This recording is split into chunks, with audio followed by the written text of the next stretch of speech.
Hi folks, I'm Bob Schrupp, physical therapist. Brad Heineck, physical therapist. Because we are the most famous physical therapists on the internet. In our opinion, of course, Bob. Today, Brad, we're going to talk about the TFCC. That's the Triangular Fibrocartilage Complex. And if you've tore it or you've had a repair done or if you've injured it, we're going to show you the stretches and exercises you need to do.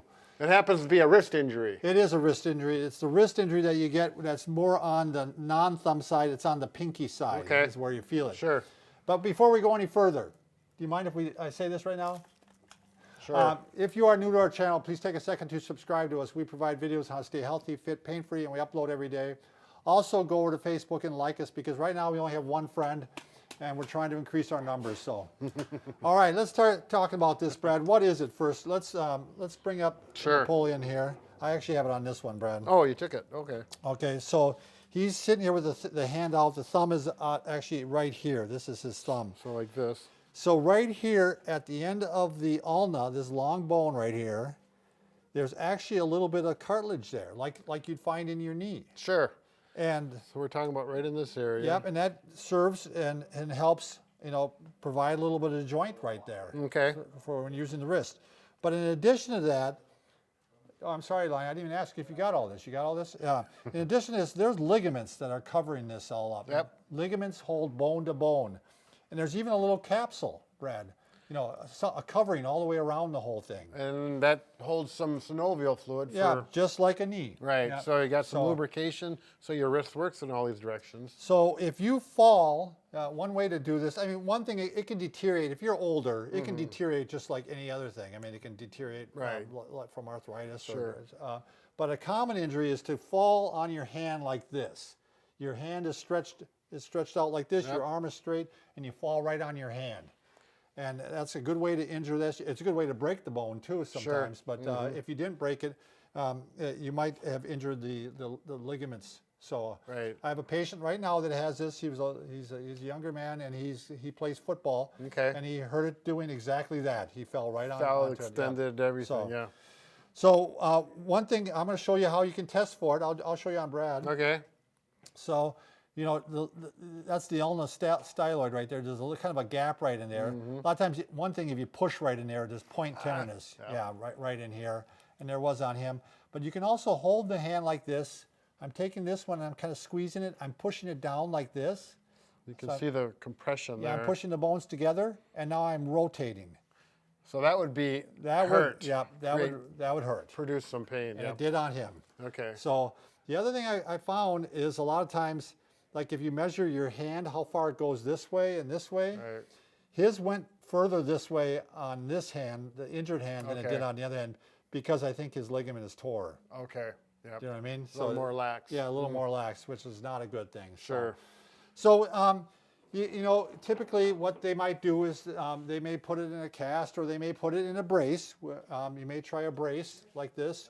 And we've got this link before. This is a nice brace. What we call it, the Coreflex, right? Right. Yep. Yeah. I'll put a link down below. It's actually on our website, is where it is. Easy to get on. Nice Velcro, and it's got a nice system to. Yeah, show it kind of like this, Brad. Show it. So yeah, they can see that. It's going to be hard to see black on black, but there's some nice cords there, and you simply go over, and it works well. So while he's in the brace, you can do elbow range of motion. You probably don't want to do this one and this one. Not yet. You can do this one, and you can make sure the fingers are, you keep the fingers moving, touch them to each other, and doing the claw and all those. So things don't tighten up. Right, so things don't tighten up. All right, once, if you've had surgical repair, they're going to have a protocol for you to follow. You'll be doing all these exercises, but they're going to let you know when you can do them. And usually these protocols will go week 1, start range of motion, no strengthening yet, week 2, and they have it all listed down. All listed out, right. If you're recovering without surgery, you can try these, and if it doesn't hurt, basically you can kind of progress. Right, that's pretty much a common rule with rehab after a surgery or an injury, is it's a pain-free exercises. You're not going to irritate it, make it worse. So we're going to start off with active range of motion. Once you got the brace off instead of the cast off. So you're going to start with just, we're going to start with wrist flexion. Okay. And wrist extension. Now you can do this off the end of a table. That works out really nice, doesn't it, Brad? Sure. So if I'm doing it like this. Yep. And then you're going to also do ulnar deviation and radial deviation. So he's going back and forth like that. You can see Brad doing back and forth like that. Okay. Now usually this one, which is called pronation and supination, so you're turning your wrist this way, you got your elbow into your side, you're opening the palm up to the palm going up, now palm down. Right. This is the one that they hold off a little bit onto because puts a lot of stress on that area. Okay. A lot of stress on those bones. You know what would work good for range of motion on this, Bob? What's that?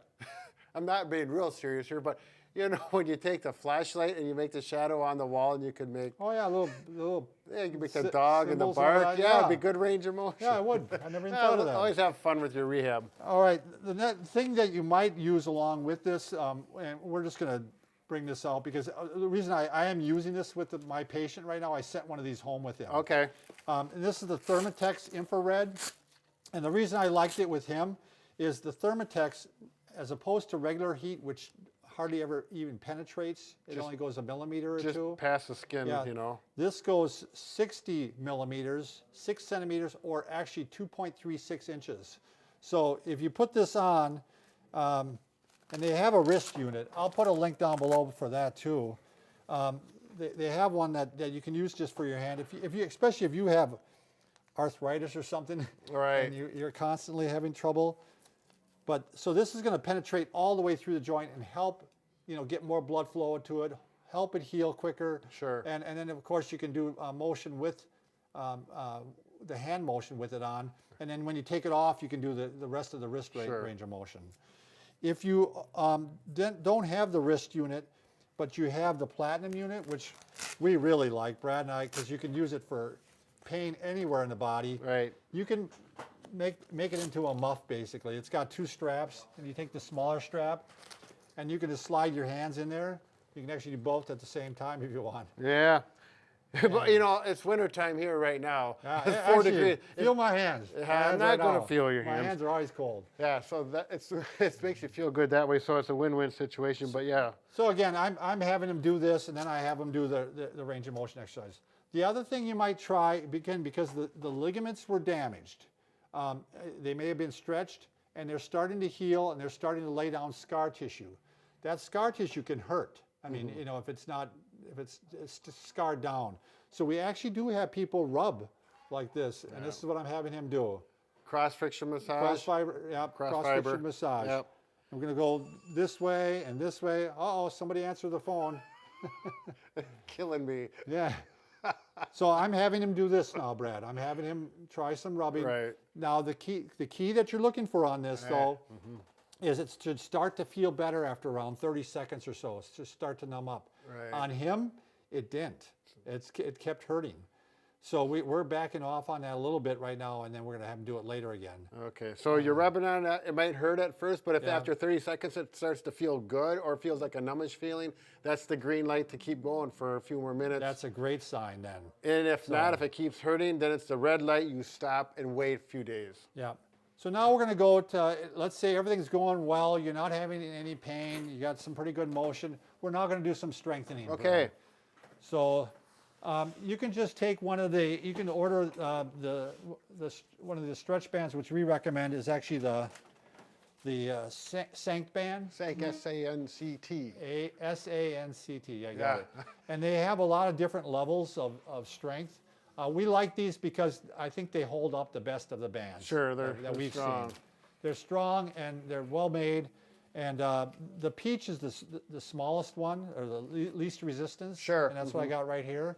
So you can do this. You can just wrap it around something. He's actually using one of the loops, the Sanct band loops. Right.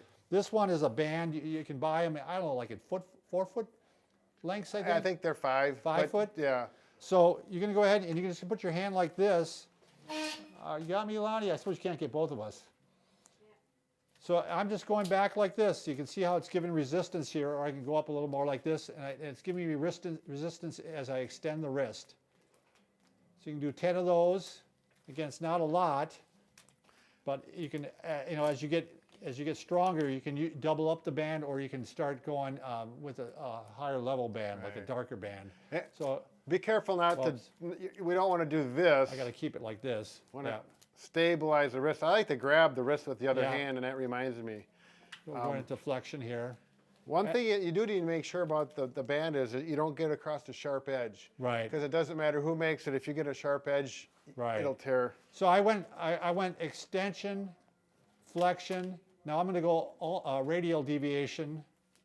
So the thumb's going towards Thumb's you. going toward you. And then you can also do ulnar deviation. So I'm going the other way towards the pinky now. Which is this motion. Yep. I don't know if I can't do it that way because I'm over here. So I could use this. And There you go. Yeah, you could actually just hold on to it, couldn't Yeah. you? We're inventing it as we go along here. I like these loop ones. Yeah, those loops are just real handy to Right. you can do a lot of different exercises with them. And then eventually you're going to want to go into working on the strengthening for this supination and pronation. And what works really well for that is a hammer. And you can start by gripping up near the top of the hammer and just working back and forth like this. It'll also give you a little bit of stretch. I'm sitting here for a reason, Bob. Oh. I think it works good Good, yeah. if you have your forearm on a Gotcha. table. Gotcha. And it just allows you to have more stability. See, like Bob was saying, it's easy here, and you'll be amazed after an injury, Yeah. this might be all you can do. And as it gets stronger, then you can eventually go to this. And there's a big difference between this. And then you get that big maul eventually. Yeah, that big sledge for those Sledgehammer. big and strong like bull, I can make anything go.